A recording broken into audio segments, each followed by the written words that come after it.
Congress MP இம்ரானுடைய மிக உருக்கமான ஒரு சொற்பொழிவு. श्री इमरान प्रतापगढ़ी जी। धन्यवाद सभापति महोदय। हम ही को कातिल कहेगी दुनिया, हमारा ही कत्लेआम होगा। हम ही कुएं खोदते फिरेंगे, हम ही पे पानी हराम होगा। सभापति महोदय, सन 1947 में दिल्ली की जामा मस्जिद की तारीखी सीढ़ियों पर खड़े होकर के भारत रत्न मौलाना अबुल कलाम आजाद साहब ने कहा था कि मुसलमानों कहां जा रहे हो, यह है तुम्हारा मुल्क, यहां तुम्हारे आबाओ अजदाद की कब्रें हैं। उस वक्त मौलाना आजाद की ये सदाएं सुन करके लोगों ने अपने सरों की गठरियां उतार करके रख दी थी। आज उसी दिल्ली में मौजूद देश की संसद में एक बिल आया है जो हमसे उसी जामा मस्जिद की सीढ़ियों के सबूत मांगेगा, जो उन्हीं सीढ़ियों के पास अपनी कब्र में सोए हुए मौलाना आजाद को फिर से कब्र से सदा देनी पड़ेगी कि ये जो कब्र है वो मेरी कब्र है, ये किसी सरकार की जागीर नहीं है। सभापति महोदय, मैं जहां खड़ा हूं इसी संसद भवन के सामने सड़क के उस पार अपनी कब्र में सोए हुए भारत के पूर्व राष्ट्रपति फखरुद्दीन अली अहमद की कब्र है। शायद अब उस कब्र से भी सदाएं आए कि ये कब्र मेरी कब्र है, ये सरकार की जागीर नहीं है। सभापति महोदय, मैं वक्फ कानूनों में किए जा रहे संविधान विरोधी बदलावों के खिलाफ बोलने के लिए खड़ा हुआ हूं। संविधान का आर्टिकल 14 हो, 29 हो, 30 हो, चीख चीख कर कहता है कि देश में सब बराबर के हकदार हैं। आर्टिकल 26 कहता है कि सबको अपने अपने मजहबी कामों के लिए मंदिर, मस्जिद, गिरजाघर, गुरुद्वारों का निर्माण करने का हक है और उसका रखरखाव का भी हक है।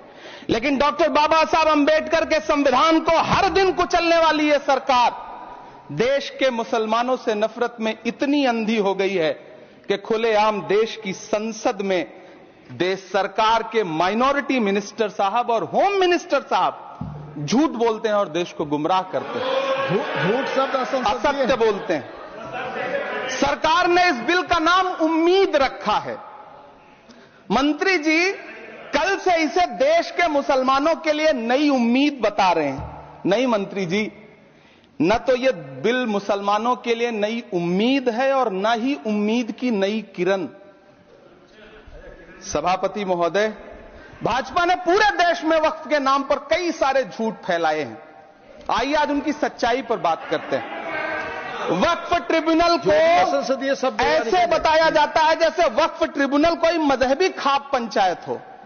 सभापति महोदय, जबकि सच्चाई यह है कि वक्फ ट्रिब्यूनल भी तो सरकारी न्यायिक विभाग है जिसमें सरकार द्वारा नियुक्त जज होते हैं, जिसमें प्रशासनिक अधिकारी होते हैं, कहीं ऊपर से थोड़ी आ गए।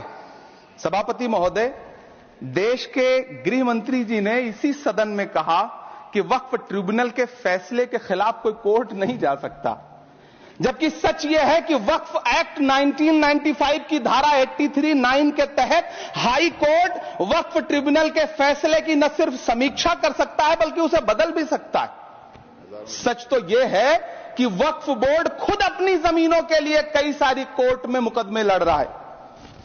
सभापति महोदय, दिल्ली की जिन 123 संपत्तियों को लेकर कल माइनॉरिटी मिनिस्टर, होम मिनिस्टर साहब और अभी आदरणीय नेता सदन बात कर रहे थे, आइए उनकी सच्चाइयों पे भी बात करते हैं। 1911 में जब अंग्रेजी हुकूमत ने कोलकाता के बजाय दिल्ली को राजधानी बनाने का फैसला किया तो रायसीना हिल्स के चारों तरफ जो मुसलमानों की ढेर सारी जमीनें थी उनको एक्वायर किया गया और लुटियन को इसकी तामीर की जिम्मेदारी सौंपी गई। सेंट्रल विस्टा की तरह लुटियन जोन का मेगा प्लान तैयार हुआ, लेकिन उस वक्त के मुसलमानों ने उस वक्त की अंग्रेजी हुकूमत से अपनी इबादत गाहों को बचाने के लिए लड़ाई लड़ी। मामला ब्रिटिश गवर्नमेंट तक पहुंचा।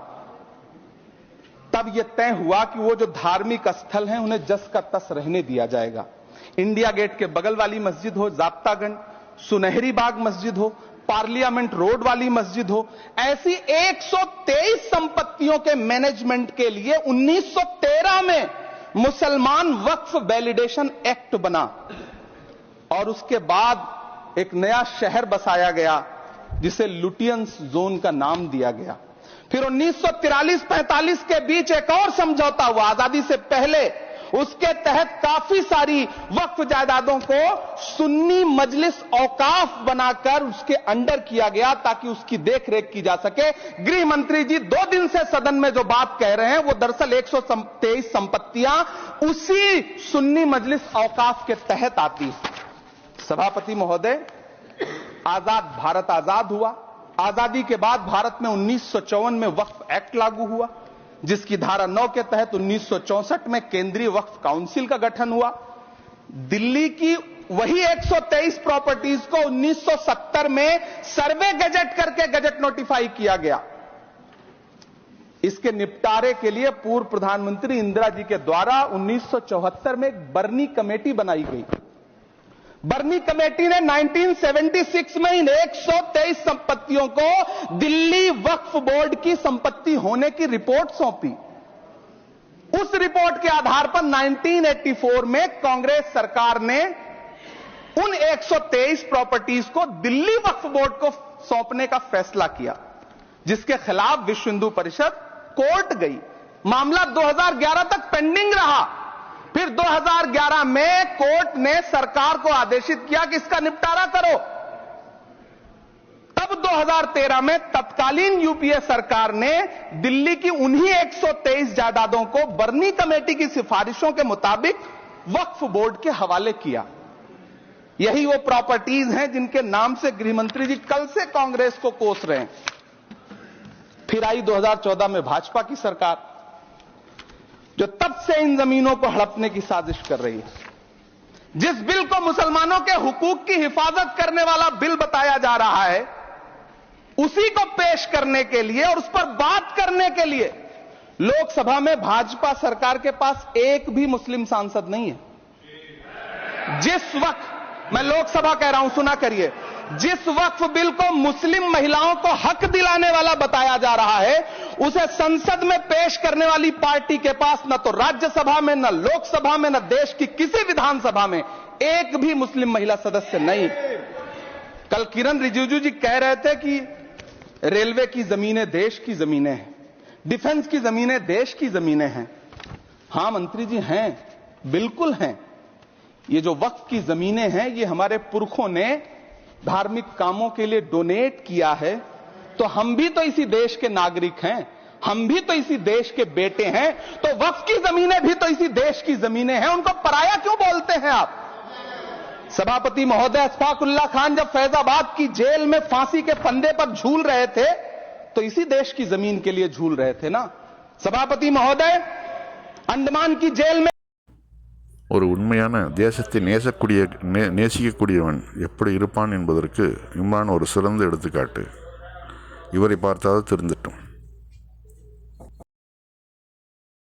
हमारे घरों पे बुलडोजर तो मत चलाइए ना, हमारी कब्रों में तो हमें सुकून से सोने दीजिए ना। सभापति महोदय, माइनॉरिटी मिनिस्ट्री का बजट कट करके, मुस्लिम बच्चों की स्कॉलरशिप बंद करके अब सरकार कह रही है कि हम वक्फ की आमदनी से गरीब मुसलमानों का भला करेंगे। गुजरात की बेटी बिल्किस के बलात्कारियों की रिहाई के बाद उन्हें माला पहनाने वाली लोगों के नेता ये कह रहे हैं कि यह बिल मुस्लिम महिलाओं को उनका हक दिलाएगा। धन्यवाद मोदी जी, क्या बढ़िया सौगातें मोदी दे रहे हैं आप। पहले हमें गुजराते मोदी दिया, आप सौगाते मोदी दे रहे हैं। लेकिन यह सरकार इतना याद रखे कि इसी ठसक के साथ देश की संसद में सीए का कानून भी लाया गया था और कहा गया था बड़े बड़े भाषण देकर के कि पड़ोसी देशों से हिंदू भाइयों को ला करके यहां नागरिकता दी जाएगी। लेकिन मैं आपके संज्ञान में लाता हूं सर कि पिछले इतने दिनों में इनसे नागरिकता लेने के लिए 2000 व्यक्ति भी नहीं आए, जबकि इसके उलट इन्हीं की सरकार में पिछले 10 साल में 15 लाख से ज्यादा भारतीयों ने भारत की नागरिकता छोड़ करके दूसरे देश में जाकर के बस गए। यह हुआ उस कानून का अंजाम। सभापति महोदय, इसी तरह की जिद के साथ किसानों के खिलाफ भी कानून लाए गए थे। जिस तरह आज वक्फ के फायदे गिनाए जा रहे हैं, उसी तरह से किसानों को भी कृषि कानूनों के फायदे गिनाए गए थे। लेकिन अंजाम क्या हुआ? 700 किसानों की शहादत लेने के बाद सरकार को अन्नदाता किसानों के सामने घुटने टेकने पड़े और कृषि कानून वापस लेने पड़े।